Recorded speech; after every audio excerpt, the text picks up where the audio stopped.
Yeah. Two buffer techniques, buffer 1 and buffer 2. This is buffer 1 and this is an buffer 2. Both the buffers in an equal size. Both the buffers should be divided in an equal size. So after when I am reading with an forward pointer, reading an character with an forward pointer, when the forward pointer points at this open parenthesis, then automatically the buffer 2 refill with the rest of the code. Now, if the forward pointer is pointing at here, closed parenthesis in buffer 2, then automatically the buffer 1 is filled with the rest of the code. Filled with the rest of the code. So this process can be called as an circular buffering. So this process can be called as an circular buffering.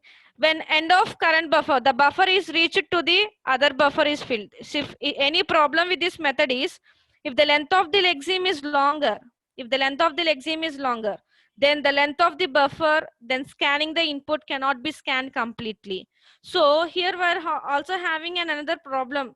That means if the length of the program is longer, scanning should not be completed properly. So to overcome this to overcome this problem, what we are doing is we are introducing another concept. Like these are the two techniques, and here we're having the another technique in an buffering pairs, that is an sentinels. Sentinels. Make a note of this word sentinels. What we're doing with these sentinels, how the technique is going to be implemented. The buffering techniques is going to be implemented by using the sentinels means. See, initially both the begin pointer and forward pointer are pointing to the first character. We all know that. First character of the first buffer. That means at the place of C. Then the forward pointer moves towards right in search of end of the lexeme. As soon as the blank character is recognized, the string between the begin pointer and the forward pointer is identified as corresponding token. Is identified as an corresponding token. This is the thing that I explained up to now. This is the thing that I explained up to now. By using two buffering techniques, how we are going to implement the input buffering means, by seeing one buffer scheme and by seeing the two buffer scheme, there itself we understand. And there also we know the functionalities of the both the pointers, begin pointer and the forward pointer. And now what the use of the sentinels is, to identify the boundary of first buffer. First buffer,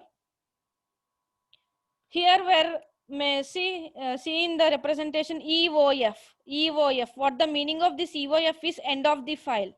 EOF is nothing but an end of the file. What it means is, the first buffer, by using this EOF, we are defining that the boundary of the first buffer is up to the character n.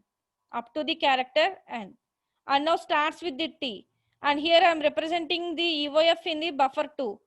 And what it means is, the boundary of this buffer, the boundary of the buffer 2 is up to, by reading reading an character, this colon, right? I think you all understand why we are calling these sentinels. What is the use of these sentinels? The use of these sentinels is, the main purpose of using these sentinels is to identify the boundary of the buffers. So once at the place of buffer 2, if the forward pointer points to the EOF, then buffer 1 is replaced. And at buffer 1, if the forward pointer points to the EOF, then buffer 2 is replaced, in the sense filled with the rest of the input. See, here we're having a code, this is without sentinels. This buffering techniques were used without sentinels. See the code. If forward pointer is at first half, that means at buffer 1, then reload buffer 2. And if the forward pointer is at second buffer, that is in buffer 2, second half means buffer 2, then reload first half, buffer 1. And until the process is carried out, until the end of the input program and the stream of tokens is identified. until the end of the program and the stream of the tokens is identified, the process will be carried out in a circular buffering. In a circular buffering by using the two buffer schemes, one buffer, buffer 1 scheme and buffer 2 scheme. That means one buffer and two buffer scheme. We can also call as an first half and second half. See, this is an code for the buffering pair without sentinels. See the code here.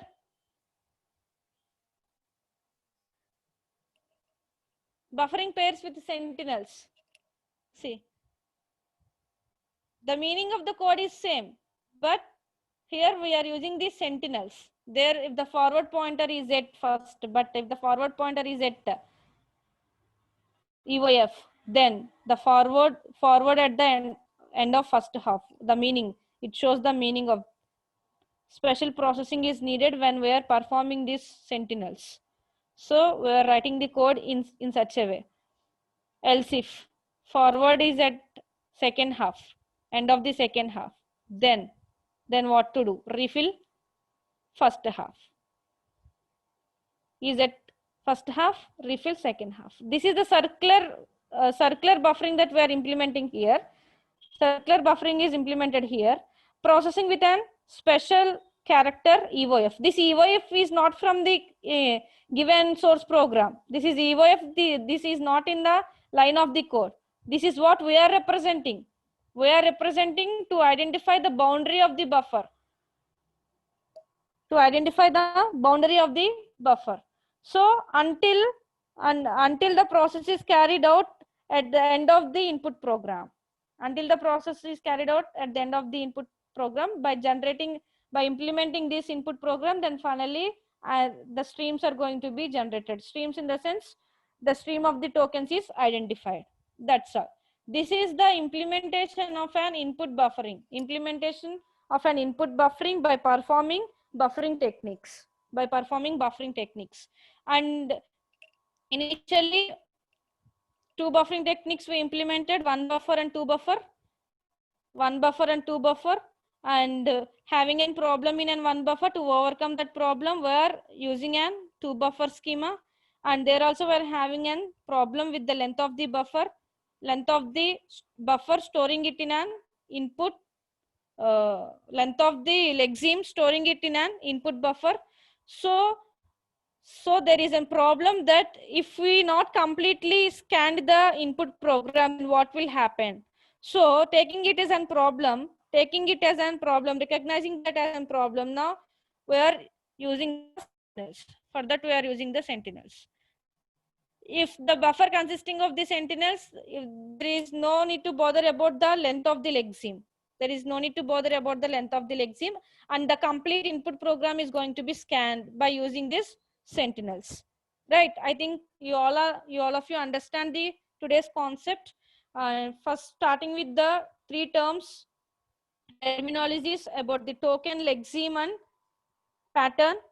By seeing with an example, we clearly understand that, and about an input buffering, and what the input buffering is, and how to represent an input buffering, and by showing with an example and knowing about the two functions like an begin function and the begin, that means an lexeme begin, and the forward pointer. Knowing about these two pointers, knowing about the code of the buffering pairs, and also about the buffering techniques, and what the disadvantages that we get while implementing the buffer one, that means an one buffer, and after implementing an two buffer, what the disadvantage that we get, and how we are overcoming, or how we overcome that disadvantage by using the sentinels. Right? I think you all are clear about this today's concept.